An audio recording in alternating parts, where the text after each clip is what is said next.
Siz hozir raqamli avlod uchun yaratilgan maktabga ulanmoqdasiz.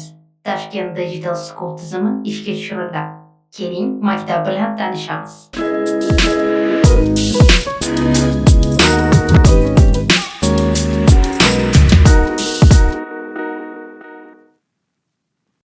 Hammaga salom. Pro maktab bugungi sonida raqamli texnologiyalarga ixtisoslashtirilgan zamonaviy xususiy maktabga tashrif buyurdik va biz Tashkent Digital School damiz. Bugungi obzorimizda bizga maktab direktori Elmira Nazimova hamrohlik qiladilar va maktabni to'liq tanishtiradi. Assalomu alaykum. Tashkent Digital Schoolga xush kelibsizlar. Hozir biz Tashkent Digital School hovlisida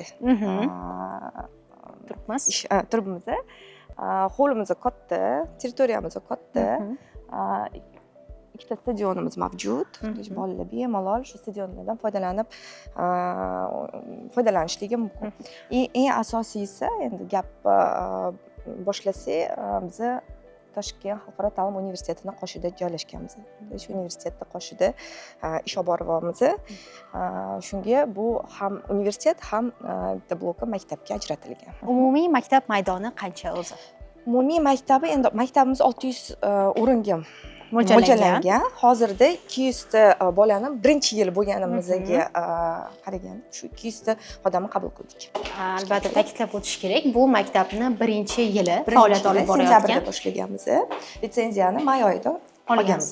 Hozir qayerga yuramiz, to'g'riga yoki bu yoqqa? Bu birinchi etajimiz boshlang'ich sinflarga mo'ljallangan, ikkinchi etajimiz shu yuqori sinflarga mo'ljallangan. O'zi umuman olganda darslar soat nechidan boshlanadi? O'qish tartibimiz soat 8:30 dan zavtraqimiz boshlanadi. Endi nonushta boshlanadi. 9 dan o'quv jarayoni boshlanadi. Darslarimiz 9 dan boshlanadi. 5 gacha bola shu maktab hududida bo'ladi. Demak, birinchi soat nechida tugaydi? Birinchi soatimiz 9:45 da tugaydi. Hozir demak 3-chi soatmi, shunday ikkinchisi? 12 ga yaqin. Hozir 12:15 da obedga chiqishadi. Biror darsga kirsak, mana xalaqit yuringlar. Hammasi birinchi sinfdan nechinchi sinfgacha, birinchi sinfdan 3-chi sinfgacha, tepada 4-chi sinfdan 9-chi sinfgacha bolalar dars. Hozir endi bu yerda 12 ta xonamiz mavjud. Bemalol shu hamma bolalarni jalb qilishga ham sharoitimiz bor. Hozirda bu yili 200 ga yaqin bolani qabul qildik. Endi 600 o'rinli joyimiz bor. Hozir dars jarayoni bo'lyapti. Endi 15 minut qoldi dars tugashiga. Viktoriya Rafikovna, начальный, ya'ni boshlang'ich sinf o'qituvchilari. Bizda rus-o'zbek, rus-o'zbek tilida gruppalarimiz mavjud. Ota-ona o'zi, bola o'zi tanlaydi. Mana shu stullarga to'xtalib o'tsak, o'z umuman olganda boshlang'ich sinflar tezroq adaptatsiya uchun qanaqa metodikalar qo'llaniladi dars jarayonida va o'z umuman olganda sharoitda? Ya'ni bu stullarni o'z chet eldan zakaz qilganmiz. Agar jihozlar haqida gapirsak, eng yangi rusumdagi Hikvision anaqasini, panellarni jalb qilganmiz. AI yordamida, AI imkoniyatlaridan foydalanib, har bitta ustoz shu bolalarga dars o'tishi mumkin. Spetsializirованный, то есть bu partalarimiz bo'yiga qarab, stulchiklarimiz ham bo'yiga qarab, bolani bo'yiga qarab mo'ljallanadi. Bu ortopedik. Ortopedический, ya'ni umurtqasini ham to'g'ri shunaqa. Eng zamonaviy rusumdagi mebellarni, shkaflarni qilganmiz. Odatdagi maktablarda ikkitadan o'tirishadi. Va aynan qaysi maqsadda bittadan o'rindiqli qilasiz? Endi chet el anaqasiga qarab, standartlariga qarab biz bir o'rinliga qaror qilganmiz olishga. Xonalarimiz yorug', 3 ta standart bo'yicha keng, yorug', 3 ta oynamiz bor. Bu standart bo'yicha yorug'ligi ham hammasi standart bo'yicha qilingan. Bitta doska, katta, kichkina zеленый doskadan foydalanganmiz.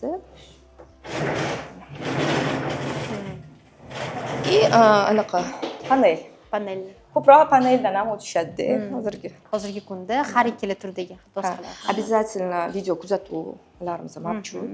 То есть 24 soat ham xavfsizlik охранаlarimiz ishlaydi. Anaqasi bo'limi hamda video kuzatuv 24 soat ishlaydi. Shu o'rinda juda ham ko'p ota-onalar farzandini to'g'ridan-to'g'ri aynan kamerada kuzatish imkoniyatiga ega bo'lishadimi yoki maktab Faqat maktab administratsiyasi, maktab rahbariyati, qo'rovillari haqqi bor ko'rishga. Va ariza asosida agar masalan ota-ona qanaqadir zaпрос bersa, обязательно buni ko'tarib ko'rsatishimiz mumkin. Bu yoqqa kelgan holda, maktabga kelganda biz ko'rsatishimiz mumkin bo'ladi. Tushunarli. Har bitta qavatimizda hojatxonalari mavjud. Hamma kerakli narsalar bilan jihozlanadi. Bu yuqori sinf, Bu yuqori sinflar uchun mo'ljallangan qavat. Bu yerda bizda yuqori sinflar o'tirishadi. 7-8 sinf o'quvchilari. Ularga уже mana partalari ham boshqacha, xonani jihozi ham boshqacha, yondashuv boshqacharoq. O'zi 5-sinfga ham kirsak bo'ladi. Hozir o'ta kattaroq doskalar. Endi o'qitish metodikasiga to'xtalsak, nimalarga ixtisoslashtirilgan, qaysi fanlarga yoki qaysi yo'nalishlarga? Tashkent Digital School axborot texnologiya va raqamli texnologiyalarga ixtisoslashgan maktab.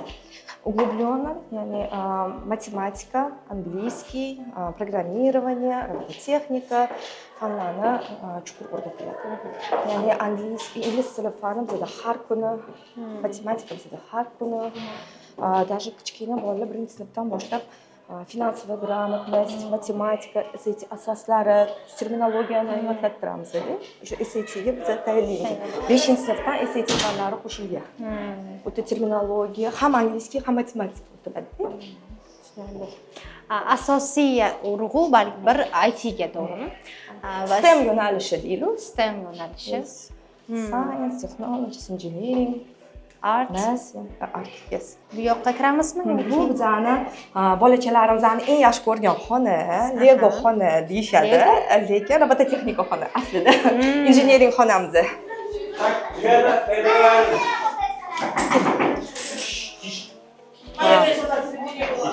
Lego xona. Mana hozir ayni paytda dars jarayoni bo'lyapti.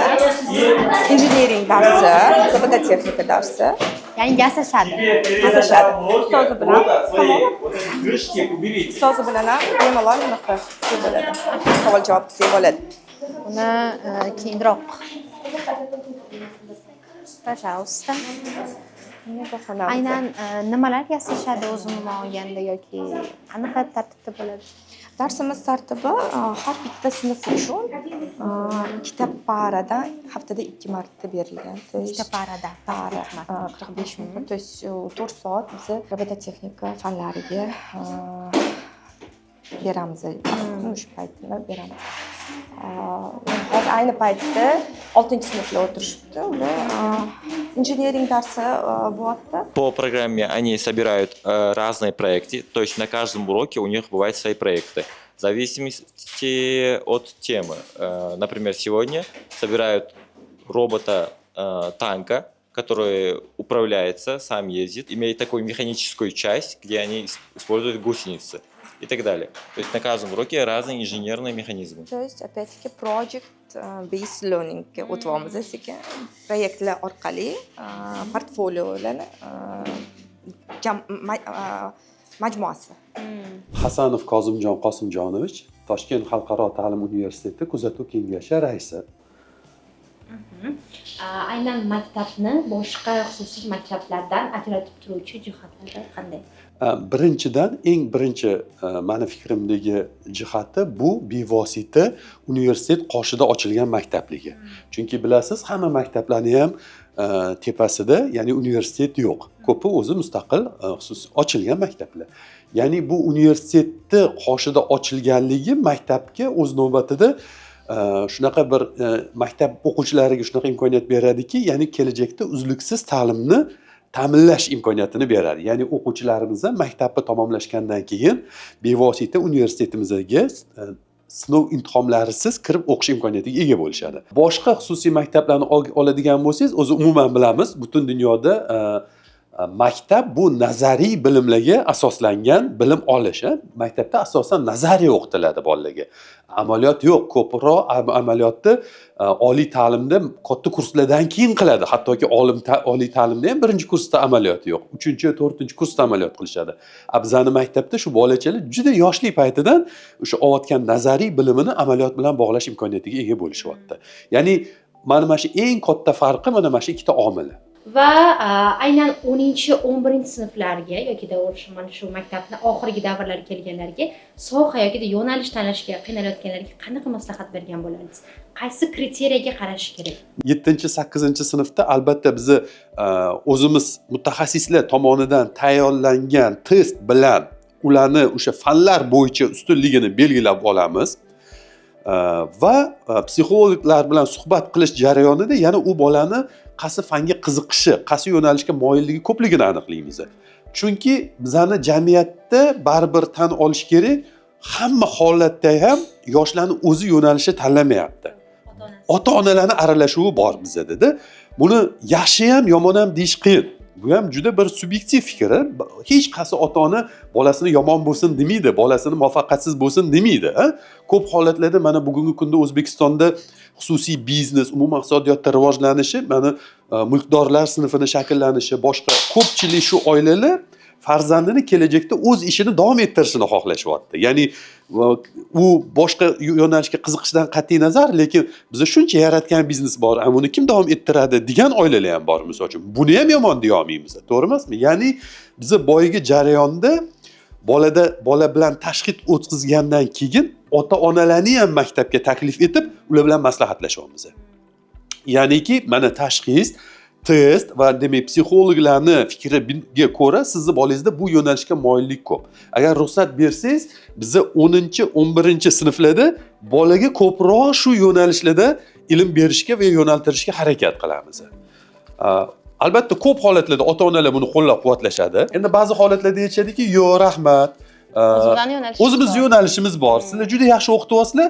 Sizlar o'qitaveringlar shundoq, lekin yo'nalishini biz o'zimiz belgilasak" deyshadi. Bu ham albatta ota-onani o'zini xohishiga bog'liq. Endi bu sun'iy intellekt ba'zi bir kasblarni egallashi mumkin. Lekin bugungi kunda mana boshida sun'iy intellekt katta bum bo'lyapti. Mana sun'iy intellekt endi mana ko'p joyda ko'p ish o'rinlari yo'qolib bo'shaydi. Mana endi mana shu sarmoya uchun eng yaxshi yo'nalish bo'ladi deyishyapti. Mana endi hozir oxirgi paytlarda sun'iy intellekt bilan bog'liq bo'lgan xavflar yuzaga kelishni ham boshlayapti, misol uchun.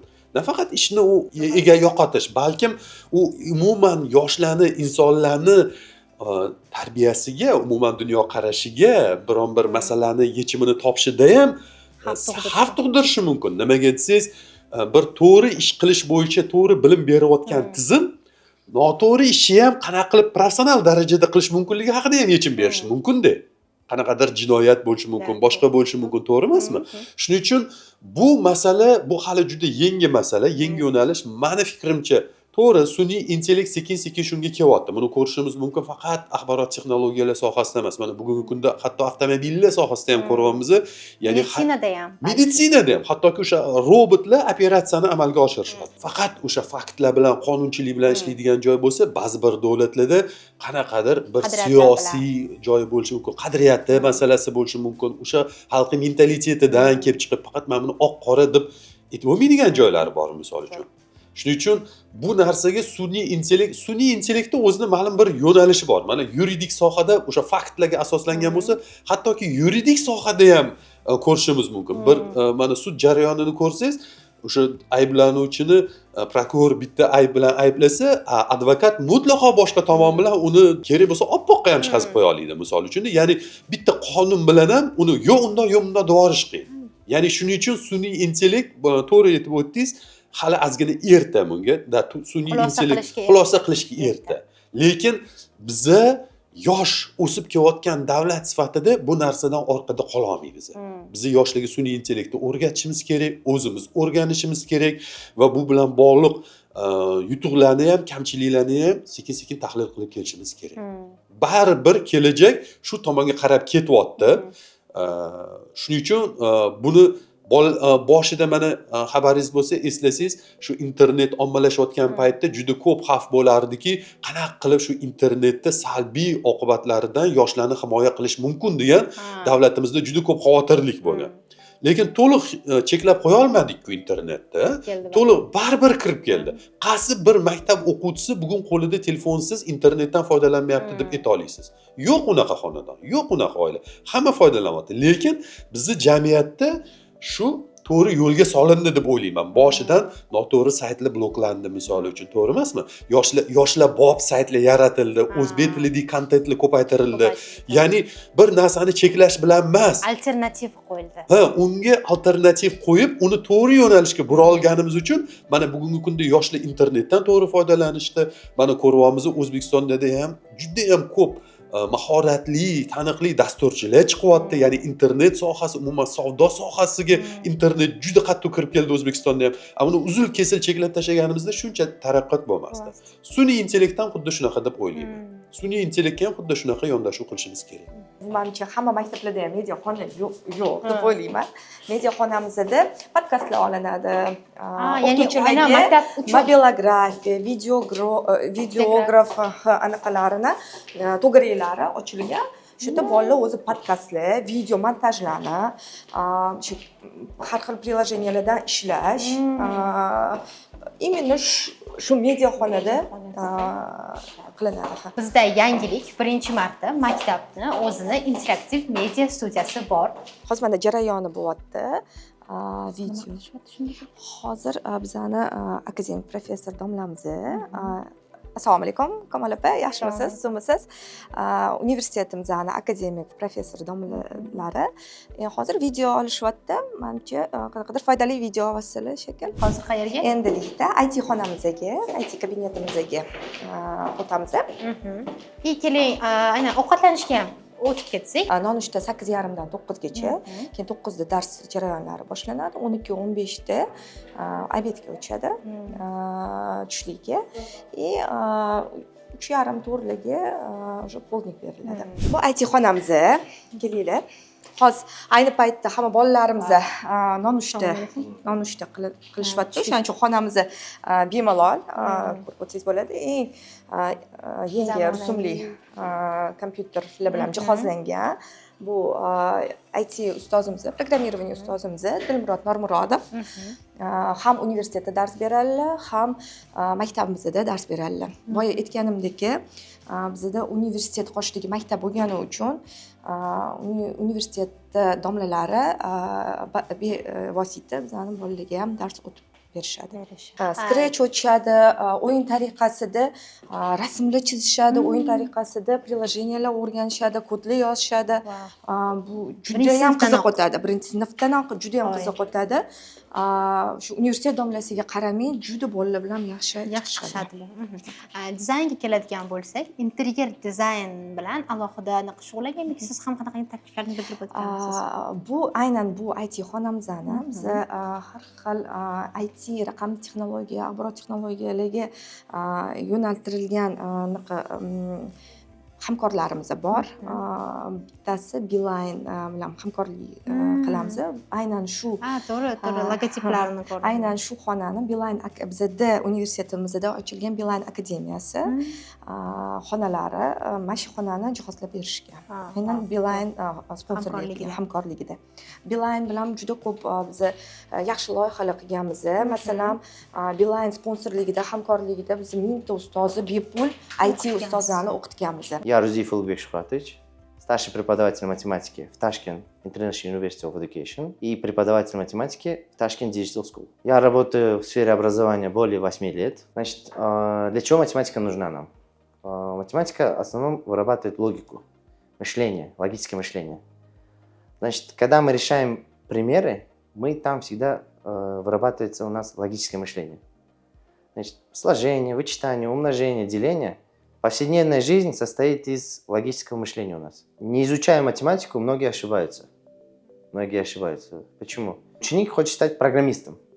Значит, в дальнейшем ему нужно программирование. Чтобы программировать, нужно знать математику хорошо. Особенно алгоритмы.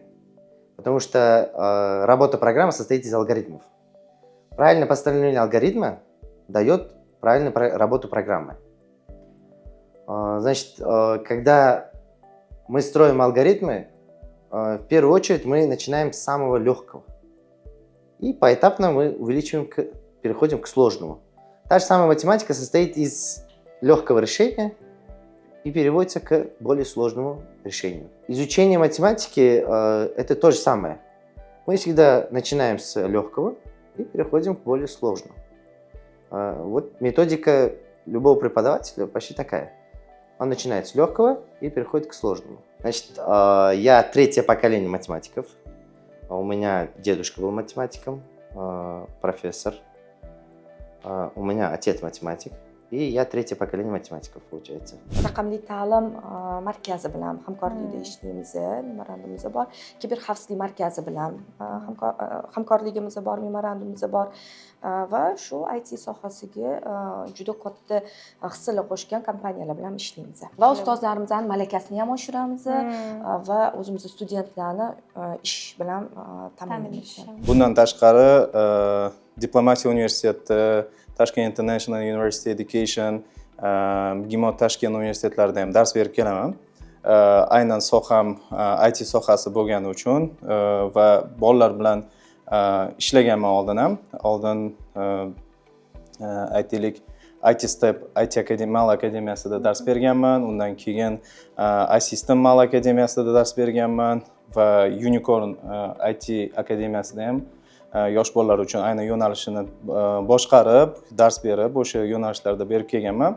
Va Tashkent Digital Schoolda ham shunaqa taklif bo'ldi va bu menga yoqdi va shu asnoda ishlab kelyapmiz hozir. Hozir aytib o'tdilar, yosh bolalar bilan juda ham zo'r chiqishadilar, ya'ni birinchi sinflar bilan.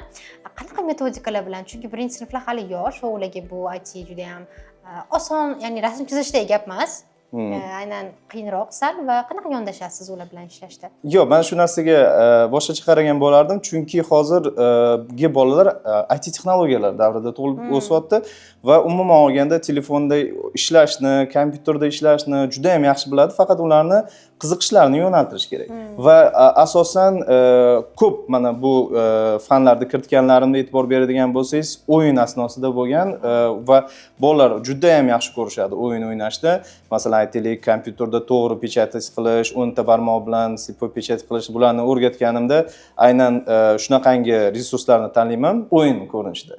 Yoki bu gonka bo'lishi mumkin, yoki bu aytaylik qanaqadir jang bo'lishi mumkin va hokazo. Bolalar juda ham qiziqishib, bu narsaga juda yaxshi kirishib ketishadi va ularning reaksiyasi ancha yaxshi kattalarga nisbatan va ular bilan ishlash ancha osonroq bo'ladi. Demak, kattalarga nisbatan yosh bolalar bilan ishlash sizga ancha osonroq. Unisi ham endi ko'nikib ketganmiz, to'g'risi. Universitetda anchadan yildan beri dars beraman. Ustozlari o'zlari ham kirishadi, birga kirishib, anaqa qilishib, darsda umuman olganda birgalikda o'tamiz. Talab ham shunaqa bo'lib ketgan, ya'ni bozorlarda IT-shniklar, ya'ni IT mutaxassislar yetishmaydi. Chunki masalan, hozirgi universitetni bitirganlar davrida, ya'ni oldingi davrida bu o'rgatilmaganda. Hozirgilarga vaqt kerak o'rganib, to ishga joylashgunigacha. Bozorda ancha IT mutaxassisi kam. Da albatta bu kelajakda IT yo'nalishi juda ham katta perspektivaga ega va bundan tashqari men o'ylaymanki IT bu уже обязательный kompetensiya bo'ladi. Har bir sohada moliyachi bo'ladimi, aytaylik iqtisodchi bo'ladimi yoki yurist bo'ladimi, baribir IT kompetensiyasi bo'lishi kerak bo'ladi. Bu siz уже aniq qilinmaydi. Alohida kasblar haqida aytadigan bo'lsak, bilamiz, juda ham rivojlanib ketyapti informatsion texnologiyalar. Shu sababli bu narsani inkor qilib bo'lmaydi. Va hayotimizga уже tubdan kirib keldi. Bu narsani o'rganish kerak va farzandlarimizni to'g'ri yo'naltirishimiz kerak. Demak, kelajakda har bitta soha vakilidan IT bazaviy bilimi hech bo'lmagan talab qilinishi mumkin. Xuddi ingliz tiliga o'xshab. Xuddi shunaqa. 15 yil oldin bu ingliz tili deyarli noyob narsa edi. IELTS 7 olsa hamma vavdi. IT bilan jihozlab berishgan. Demak, hozir oshxonaga. Hozir oshxonaga boramiz. Ayni paytda o'quvchilarimiz oshxonadan qaytishyapti. Oshxonada ovqatlanish uchun qancha vaqt beriladi? Yarim soat vaqt beriladi. Va har darsi orasida 5-10 minut tanaffus bo'ladi. Bolalar bemalol perikus ham bo'ladi. Dam olishi mumkin darsdan tashqari. Bu qabulxonami shunda? Bu resepsiyon xonasi. Bu yerdan ham kirsa bo'ladi, bu yoqdan ham kirsa bo'ladi. Asosiy baribir kirishimiz maktab uchun. Bunaqa stolovaga keldik. Yo'lda kirish, qo'l yuvish mumkin. Qo'l yuvish va albatta обязательно birinchi navbatda Qo'llarni yuvib. qo'l yuvinadi. И вот keyin ketamiz. Ayni paytda boshlang'ich sinflarimizni Alohida ovqatlanishadi, boshlang'ich yo'q, birga. Endi hozir vaqt уже anaqaga kelib qoldi, yarim soat tugadi. Lekin boshlang'ich sinfimizda sal uzoqroq vaqt beriladi. Menyuga keladigan bo'lsak, qanaqa menyu o'zida? Har hafta endi dietolog, nutritsiologlar bilan tuzilgan menyu har hafta, endi bir hafta, 2 hafta oldin menyu tuziladi. Shu grammajlariga rioya etiladi, ya'ni yoshiga qarab grammaji belgilanadi hamda shu dietolog, nutritsiologlar bilan maslahatlashgan holda menyu tuziladi. Maktabni o'zi umuman olganda qanaqa qat'iy qoidalari bor? Qat'iy qoidalar, endi bizning o'zimizning qadriyatlarimiz bor. Nimalardan iborat Qadriyatlarimiz endi ta'lim-tarbiyani birga olib birga olib borish bo'lsa kerak. Chunki biz universitet qoshida bo'lganimiz uchun bu yerda ustozlarimiz ko'p. Shu bolalar уже shunaqa muhitda katta bo'lishyaptiki, katta universitetga bolalardan o'rnak olishadi. Oshxonasi bittami shunda universitetda? Oshxonamiz hozircha bitta. Hozircha yetyapti. 150 ta o'rinli oshxona. Ismim Shohruh, 8 yildan beri SAT va matematika fanlaridan dars beraman. 2025-yilda o'z faoliyatimni Toshkent Digital Schoolda boshladim va 1,5 oyda o'quvchimiz Javohir Siamo olimpiadasida bronza medalni oldi va bu medal orqali Indoneziyaga olimpiadaga yo'llanmani qo'lga kiritdi. Yana 2025-yilda 15-noyabrda bo'lgan olimpiadada, ya'ni Angkor olimpiadasi Tailandda 3 ta o'quvchimiz yuqori foizlarni ko'rsatdi. Javohir 100%, Madina 93% va Abdujalil 90% natijalarni ko'rsatdi. Ulardan ham endi medal kutib qolamiz. Qiyin bo'lmadi, endi yechganimda yecha oldim. Yaxshi javoblar chiqdi. Endi sal xajallanish bo'ldi ham, lekin baribir ham yecha oldim yaxshi. Undan yomonroq tutmayas edim, lekin 3-o'rin ham, lekin yaxshi rezultat. Agar men o'zi kichkinaligimdan boshlaganman, hozir endi qiyin bo'lmagan. Endi Xudo xolasa, Tailandga bo'lgan olimpiadamizda men oltin medal kutyapman. Men xohishim faqat o'qish bo'lgan endi. Ro'tamda natijalarga erishish uchun. IT mana shu maktabda o'tgandan keyin уже qizib ketdi. Kichkinalik bo'lgandan o'rganish kerak. Meni yoshimda 6 yoshimda. Hozircha endi havo yaxshiligida biz hovlida, stadionlarda darslar olib boriladi. Futbol, voleybol, basketbol, настольный tennis, shu o'zini sohasini, shu fizruka kelib dars o'tib ketadi. Endi keyinchalik bu sport turini qo'shamiz. Qizlarga gimnastika, o'g'il bolalarga yana bitta sport turini qo'shamiz. Endi uni ham опросник asosida biz har doim ota-onalar bilan, bolalar bilan kelishilgan holda ish olib boramiz. Chunki birinchi o'rinda bizda klient, o'quvchi va ota-ona. Shuning uchun klient orientirованный bo'lib, hamda yana bitta narsani aytib o'tmoqchiman. Har oy bizda test, ekzamen week deb aytganmiz. Testlar bo'ladi. Shu testlarning javoblarini лично individualni har bitta bolanikini ota-onaga jo'natamiz. Ota-ona bilan muhokama qilamiz. Ya'ni qayerda bolani bali pastroq chiqqan bo'lsa, unga ko'proq e'tibor ishlaymiz. Bali yuqori bo'lsa, o'sha bali yana ham yuqori bo'lishiga, yaxshilashiga bolani yoki yuqori bo'lsa biz uni olimpiadalarga, har xil konkurslarga jalb qilamiz. O'zim olganda ota-ona bilan to'g'ridan to'g'ri sinf rahbarlari bormi ishlaydiganmi? Ha, kuratorlarimiz bor, tutorlarimiz bor, assistentlarimiz bor. Bevosita ota-onalar bilan ishlaymiz, ya'ni individual podxod. Gruppaga tashlamaymiz. Masalan, otvetlarni, chunki bu narsa bolalarga salbiy ta'sir qilishi mumkin. Agar bali pastroq chiqqan bo'lsa, biz ota-onasiga jo'natamiz. Ota-ona bizaga chiqadi, nimaga bali pastroq chiqdi, qanaqa buni yechimini qanaqa resheniyasi ota-onalar bilan birgalikda qilamiz. va o'zim ba'zi maktablarda telefon kiraverishda qoldirib keyin darsga kirar ekan. O'zi sizlarda Bizda ham shunaqa, lekin shu digital art darslarimizda yo notebook yoki telefonni biz ruxsat beramiz foydalanishga, chunki это aynan telefonni mobil приложенияларdan foydalanib dars olib boriladi. Shuning uchun shu ayrim darslarga ruxsat beramiz. Здравствуйте, меня зовут Тимур, фамилия Шукуров. Я учусь в школе Tashkent Digital School. Нравится мне тут то, что тут есть свобода, действия, выбор. Тут уважают слова там, учеников. Типа, если что-то попросить, скажут хорошо и сделают, реально, типа, недолго будет. И ждать не надо, как в старых школах. Например, у меня в старой школе, чтобы, допустим, те же парты поменять, месяца 2 уходило. А тут, ну, за день могут спокойно. Но мой самый любимый предмет тут это Python, так как я программирование учу, мне вот только Python нравится. Остальное меня не сильно интересует. Biz endi aytganimdek individual ishlaymiz har bitta bola bilan va bevosita ota-onasiga biz ular rezultatlarini, natijalarini yuboramiz. Shuning uchun ota-onalarni ism familiyasigacha taniymiz, bilamiz. Shu individual ishlaymiz har bitta ota-ona, har bitta bola bilan. Hozir imkoniyatimiz bor, chunki maktabimiz juda ham katta emas. Yangi maktab bo'lganimiz uchun bor fokusimizni shu bolalar natijasiga qaratganmiz. Aktiv zal bilan aktiv zal ham bitta. Aktiv zalimiz bitta. Aktiv zaldan har kuni foydalanmaymiz. Hozir Alif B bayramini tayyorgarlik bo'ldi. Alif B bayrami shunaqa.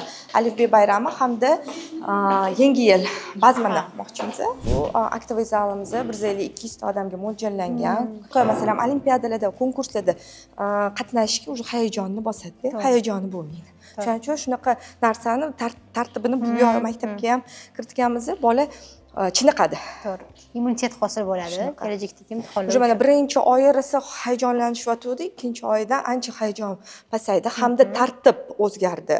Ya'ni bola o'zini joyini bilib keladi, tartibini biladi, qanaqa yozma eshitishda o'zini tutishi, ekzamen jarayonida o'zini tutishlarini hammasini o'rganib olgan. Imtihon jarayoni har haftada shu katta masshtabda tashkil qilinadi. Har oyda. Va shu ikkita 3ta bo'ladi choragiga qarab har oy oxirgi haftasida biz har bitta fandan shunaqa imtihon yozma ish haftasi, kontrolniy rabota haftasini qilganmiz va ota-onalarga keyin individualniy listda jo'natiladi. Keyin ikkita, masalan, 2 oy bo'lsa, bitta chorakda chorak baholari chiqadi shu asosda. Parents app bo'ladi, students app bo'ladi. То есть bitta app bo'ladi o'zi, lekin ham o'quvchilar отдельно kirishi mumkin bo'ladi, родители отдельно kirishi mumkin bo'ladi, administratsiya отдельно. Bu nimaga kerak? Ota-ona ham bemalol shu bola qaysi o'rinda, shunda biz individualni tashlamaymiz deb ota-ona o'zi ko'rib, kundalik ko'rish mumkin bo'ladi-da, oyma-oy emas, kundalik o'sha rezultatini ko'rishi mumkin bo'ladi. Ilova yaratish. Hammaga salom. Men Islombekova Madina, Tashkent Digital School o'quvchisiman. 6-sinfda o'qiyman. Maktab yaxshi, chiroyli, ovqatlari shirin, direktor, ustozlari ham hammasi yaxshi. Любой narsa qayerqadir olib boring, nimadir qilib bering desa, qilib berishadi. Problem yo'q. Bizning eski maktabimizda esa stollarni pomenять qilib berilsa, 1 yillar ketardi-da. Ham ko'p pul yig'ishardi. Bu maktab bunaqa emas, sразу qilib berishadi. Problema yo'q. Mini tennis, настольный Bu tennis yerda universitet ham maktab o'quvchilari badminton o'ynashadi, mini tennis o'ynashadi darsdan bo'sh vaqtida. Mana hozir ham universitet, ham maktab birgalikda o'ynashyapti. Ha, rostdan. Hozir endi darsi boshlanyapti, o'shaning uchun darsga ketishdi. Universitet, maktab hududida 3-4 ta besedkalarimiz bor. Bolalar bemalol toza havoda darsini ham qilsa bo'ladi. Arm wrestling uskunasi bor. Mana darsdan bo'sh vaqtida bemalol shunaqa o'ynab darsiga yana qaytish mumkin. Shu joyi qiymatli, ya'ni har bitta joyda axlat idishi bor. Shunaqa. Bu ham bir tarbiyani vositasi, to'g'ri. Даже ota-onalarning qulayligi uchun elektr zaryadlari ham bor. mavjud. Bekbayev Rauf Rustamович, Tashkent International University of Education xalqaro universiteti ta'lim boshqaruv pedagogik kafedrasi mudiri, fan doktori, professorman. Tashkent International University of Education xalqaro universiteti huzurida ochilgan Tashkent Digital Schoolga biz ham kadr nuqtai nazaridan, ham o'quv uslubiy ta'minot nuqtai nazaridan doimo qo'llab-quvvatlab turamiz.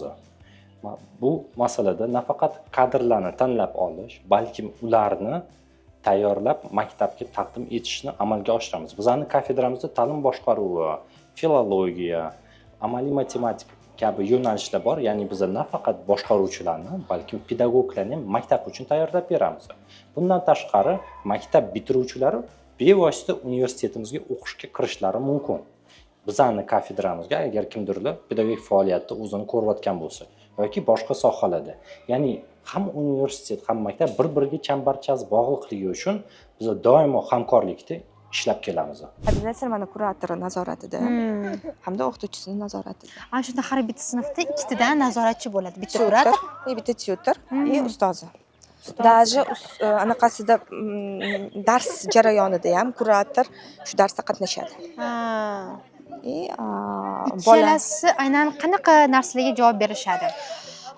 Endi tutor kurator ko'proq dars jarayonida shu bolalarga ham komfort bo'lishi uchun ham o'qituvchiga komfort bo'lishini ta'minlaydi. Ya'ni bolani tartibini ham ta'minlaydi hamda shu o'qituvchini ham nazorat qiladi. No, bizda albatta metodistlarni отдели bor. Shu metodistlar shug'ullanadi. O'quv jarayoni bilan zavchlarimiz bor, ya'ni o'quv jarayonini boshqaradigan mas'ul xodimlarimiz bor. Alohida. Здравствуйте, меня зовут Карипедян Ангелина Константиновна. Я преподаватель английского языка в Tashkent Digital School. Преподаю в младшей школе группы английского языка и Speaking Club в классах 5, 6, 7, 8 и 9. И также начальные классы. Опыт преподавательский у меня на самом деле несколько лет в Узбекистане, и я 19 лет прожила за границей, то есть уровень моего английского языка является на уровне носителя. Ну, как бы вот и весь опыт. 19 лет у меня опыта за границей и несколько лет опыта в Узбекистане. За границей я прожила 19 лет в Объединенных Арабских Эмиратах, город Дубай, город Шарджа. Преподавательской деятельностью занималась я до короны. Это была преподавательская деятельность в школе, там буквально короткий период. А после того, как бы настала эра онлайн-обучения, перешла на онлайн преподавание. Maktab, ya'ni o'z umuman olganda raqamli texnologiyalarga ixtisoslashtirilgan va aytib o'tganimizdek, boshqa maktablarda ko'rmagan narsalar bor ekan. IT media xonasi mana shu maktabni 1-sinfdan 9-sinfgacha mo'ljallangan. Bir oylik to'lov narxi qancha? Boshlang'ich sinflarimiz uchun 3,5 million belgilangan. Yuqori sinfdan 4-sinfgacha и 5-sinfdan 9-sinfgacha yuqori sinfdagi bolalarimiz, o'quvchilarimiz uchun 4 million belgilangan. Rahmat bugungi suhbat uchun va mana shu to'laqonli tanishtirganingiz va obzor uchun. Oxirida agar fikringiz bo'lsa, bemalol ota-onalarga murojaatingiz bo'lsa, maktab tanlashda nimalarga ahamiyat berishsin va maktab tanlashda nimalarga qarashsin bolasiga to'g'ri kelishi va o'z umuman olganda qanaqa kriteriyalarga yondashish kerak. Chunki xususiy maktablar juda ham ko'p. Bizani ham tanlagan ota-onalar ko'proq IT ga, STEM yo'nalishiga ixtisoslashganimiz uchun shu aniq fanlarga ko'proq qiziqib beradi. Va men hozirgi mana shu yili bizani qo'llab-quvvatlagan ota-onalarga juda ham katta rahmat deb ishonganligi uchun rahmat deb aytib birinchi yil bo'lsa, birinchi yili bo'lsak ham shu 200 ta ota-ona, 200 ta o'quvchi bizga ishongani uchun juda ham katta rahmat deb aytmoqchiman va ular uchun biz juda ham tayyormiz ko'proq narsa berishga harakat qilishga va yaxshi natijalarni ko'rsatishga harakat qilamiz. Xohlasa. Ko'rib turganingizdek, maktab amaliyot va nazariy bilimlarni parallel ravishda o'rgatadi. Bu esa farzandingizni iqtisodiy tendensiyaviy bozorda hamnafas o'sishini ta'minlaydi. Agarda video foydali bo'lgan bo'lsa, Pro Maktab kanaliga obuna bo'lishni unutmang va videoga like bosishni ham.